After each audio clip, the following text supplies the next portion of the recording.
इस्लामाबाद में गाड़ियों पर एमटेक की तनसीब के लिए डेडलाइन के बाद पहला दिन दाखिली रास्तों पर गाड़ियों की डिजिटल मॉनिटरिंग के लिए नस्ब स्क्रीनें एक्टिव कर दी गई हैं। इसी से मुतालिक मजीद मालूमात हम हासिल करेंगे। नुमाइंदा दुनिया न्यूज़ आदिल तनौली ने हमें ज्वाइन किया।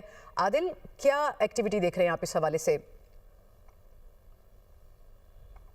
वफाकी दारुल हुकूमत इस्लामाबाद को सिक्योर बनाने के लिए एमटेग लगाने का सिलसिला जो है वो गुज़श्ता रोज़ उसका आखिरी दिन था और आज से जो शहर के दाखिली रास्ते हैं उनके ऊपर नस्ब स्क्रीनें जो हैं एक्टिव कर दी गई हैं। जिस तरह के इस वक्त मैं मौजूद हूँ इस्लामाबाद 26 नंबर के मकाम पर। 26 नंबर के मकाम के ऊपर जो गाड़ियाँ इस्लामाबाद में दाखिल हो रही हैं वहाँ पर उनका पूरा एमटेग की स्क्रीन जो है वो भी फ़ाल है। जिस गाड़ी के ऊपर एमटेग नहीं लगाया गया इसी के लिए साथ इंतज़ामिया की जानिब से एमटेग का जो डेस्क है वो कायम किया गया है।